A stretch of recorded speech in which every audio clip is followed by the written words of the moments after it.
Hello, and welcome to Bob Toski on Golf. I'm Peter Kessler. This is, of course, the father of modern instruction, Bob Toski. Show us, Bob, what good players do to find feel, to find rhythm, and how, like them, we can become our own best coach. Thank you, Peter.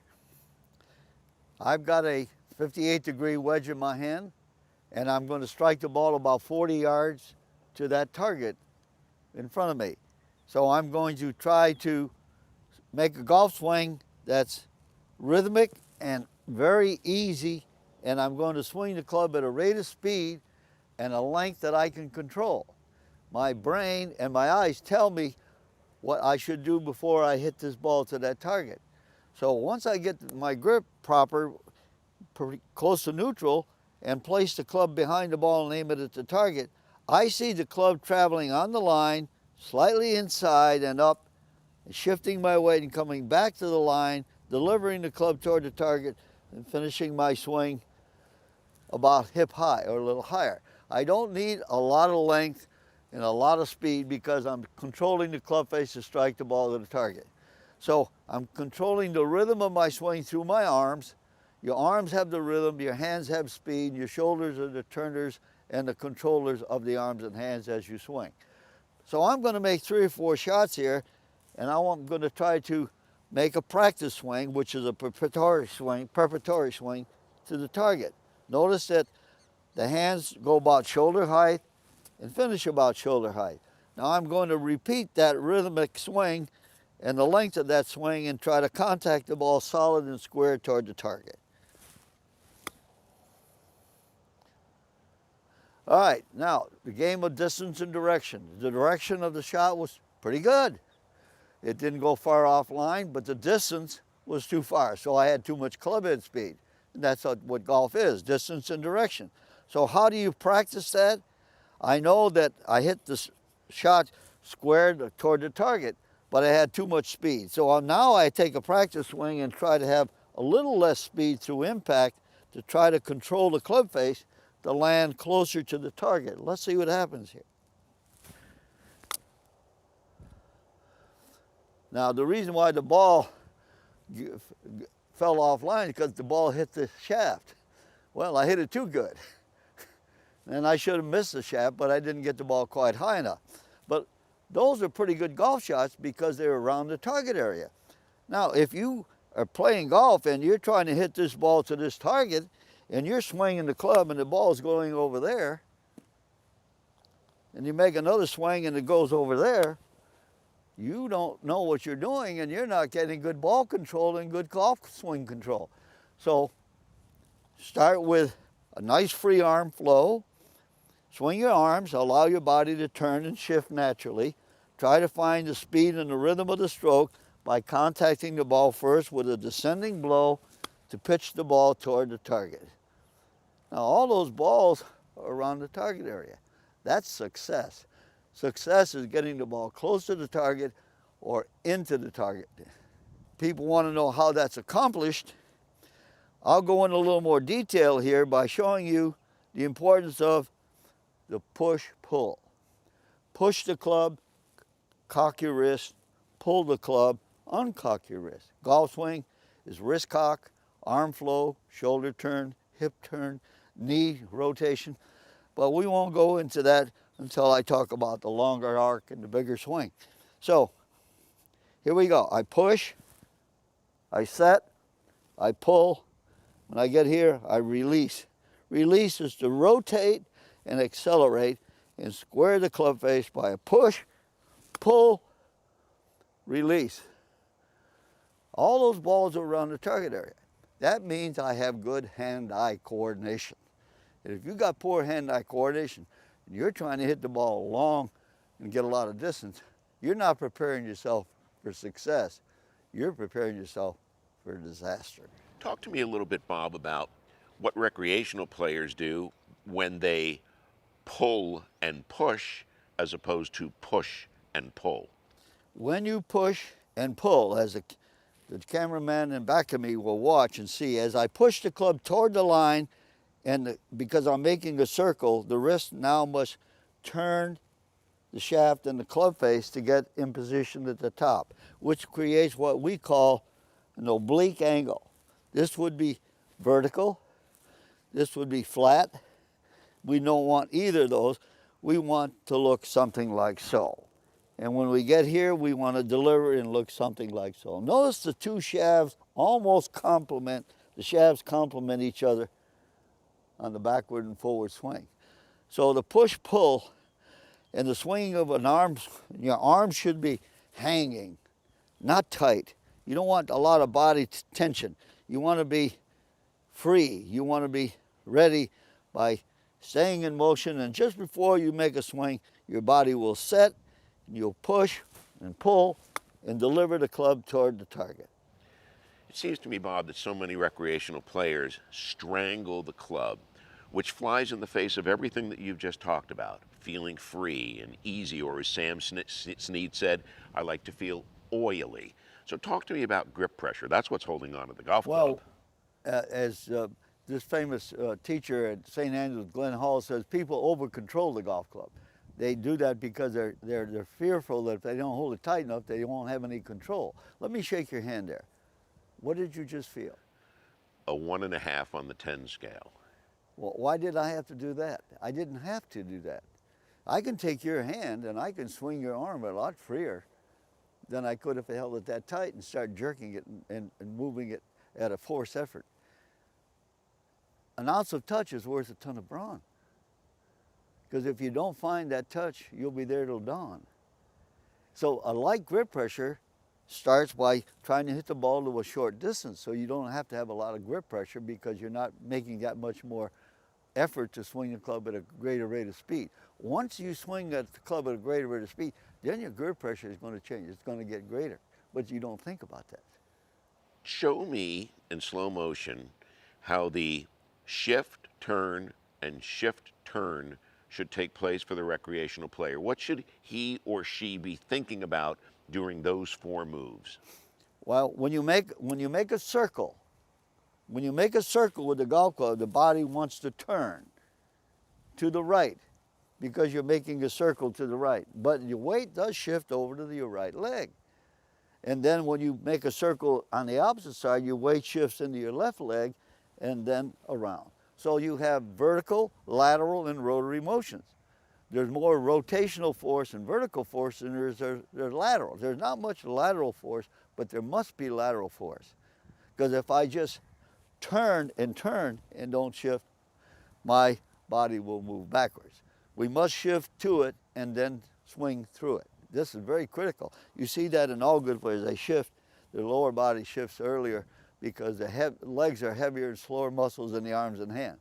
In the backswing, the legs pick up the speed of the arms going back, and the arms pick up the speed of the lower body going forward. And we should look at the ball out of our lead eye to understand that when the lead eye is looking at the top of the ball, the club head will traverse and travel around and stay inside. Notice my lead eye has not moved forward or around. Once the trailing eye is higher and inside and stays higher and inside, I can come down inside and then square the club face, and then my eyes will turn and look toward the target after the ball is struck. So watch and see my cap here, and watch and see how when I swing back, my head turns slightly to the right. So I'm looking at the ball out of my lead eye, right on top of the golf ball, and trying to hit the side of the ball. You see all good players in that position at the point of impact. Poor players are either over here or around over there, and your eyes conceive, your mind receives, and your body reacts. So watch, I'm going to hold that angle until impact and then look to the target. And the ball was driven toward the target line. It seems to me, Bob, at the top of your swing, you almost come to a pause. I remember Byron Nelson said, if you don't come to some sort of a pause at the top of your swing, you're going to be in big trouble. You clearly do that. Recreational players don't clearly do that, do they? No, because your hands and wrists are the most active part of your body. No one part of your body creates more speed than your hands and wrists. And if you're trying to over-activate your hands and wrists one way or the other, you're going to move the club out of position. So what I try to do is once I turn my wrist, I try to set and hold that position. And it's controlled by these 3 fingers into that forearm. I set that club and I feel like I'm slowing down or even stopping. Better to slow down and stop than to change directions that fast, and you see a lot of players doing that. See how fast, see how quickly I lost control? Once I swing the club and set there, it gives my body time to turn, gives my body time to shift and turn again. So the ball is going to wait for you. Why is everybody in a hurry to get to the ball when the ball is going to sit there and give you more time to find it? I've never understood that. So yes, Byron was the first player that he said he pushed the club to the top of his backswing. He pushed it up with his forearm and hand, and when he got to the top, then he would download or downcock because he had very little wrist cock at the top of the backswing, and his swing would look something like this. I'll emulate. He'd push up, and then you'd see a lot of genuflect, and then he'd come down and then really release the club through the ball. Most golfers that are poor players do the opposite. They start pulling and pushing. They pull in with the right arm and push out with the right arm. They fire and fall back, and they use all kind of explicit terms, which I won't mention at this point in time. When you get ready to take a fuller swing, we've been hitting 40-yarders essentially since we started. When you're ready to be fuller, when you're ready to be faster, how do you do it, maintaining the rhythm and tempo that you had with the little shot? Very simple, Peter. What club did I use here? Pitching wedge. No, this is... Sand wedge. So I take the next lofted club, which would be a... Gap wedge? Or a pitching wedge. Pitching wedge. You could diverse, but I'm going to simply take one club at a time. If you watch the touring pros practice, they start with the pitching wedge, then they go from the 9 and the 8 and the 7 and the 6, unless they feel like they're so confident they can switch 2 or 3 clubs because their hand-eye coordination is that good. Work one club at a time. Learn to understand that as you control the length and speed of the shot, the body is going to move faster and quicker. You're going to turn quicker, you're going to shift, and you're going to swing faster. So you start with the pitching wedge and you try to make a little fuller swing and make contact. Now, there's not much difference in that swing, but my ball just went about 40 or 50 yards further because I had a bigger arc, I had more turn, I had more shift, and the turning and the shifting are helping the force of the swing to create more speed out into the point of impact. But when you practice that, you must hit the ball toward your target. You must keep control of the distance and the direction of the shot. Now, we got a camera angle right here in back of me, and there's a tree in back of this flag here. And that tree is about, palm tree is probably 100 yards. So I know what I need to do with the length and speed of my swing to get to the 100 yards. So my arm flow will be a little greater, my arc will be a little greater to create more speed. Now I'm going to instinctively try to create enough speed with the golf club to and through impact to deliver the ball toward that flag. Let's see what happens. You're going to see a little pause at the top, a little push and a pause, and a release. Oh, don't hit the tree. Well, it's about 4 or 5 feet left. This is golf. Success is when you see the ball going toward the target, close to the target, with every club in the bag. That builds confidence. And if you're not doing that, then you need supervised instruction to understand how to create the swing, turn, and shift and control the flight of the ball in the direction of the ball to the target. One of the things that we see so often with recreational players is they get on top of the perfect oblique plane that you would like them to have, and the ball starts left, even with pitching clubs, maybe starts to curve to the right as the clubs get longer, but there's trouble already. Pitching wedge, and we're going left. Fix it. Well, here's what makes golf so natural. If I were to throw this ball toward that target, what would my brain tell me to do? Throw it underhanded or overhanded or sidearm? Which way? Over. So I've already produced a swing that's going to start the ball where? Left. I'm going to throw the ball, I'm going to step, and I'm going to throw the ball left. So the natural swing is to come across the ball from outside the line of play because we throw the ball overhanded. You want to learn how to find the ball properly by not even having a golf club in your hand? You see that yellow flag right there, gentlemen? I'm going to aim that ball down here by the base of my knees, and I'm going to swing my arm up, and I'm going to throw the ball sidearm or overhanded or underhanded. Under. Underhanded. So here we go. I'm going to now throw the ball underhanded. Watch and see how the body looks entirely different than I would if I were throwing the ball this way. See, golf is not a natural game because we always throw a ball with our right arm higher than our head. That's why the club goes higher over the head. So we're creatures of a bad habit. Now watch, I'm going to throw the ball underhanded and see if I can throw it toward that target. Here we go. That wasn't too bad. So you now have to feel that sensation where the head is an axis and your body revolves under and around. You notice my head was steady at the point of impact. Notice that's what Tiger does so well. And then he'll look up after impact.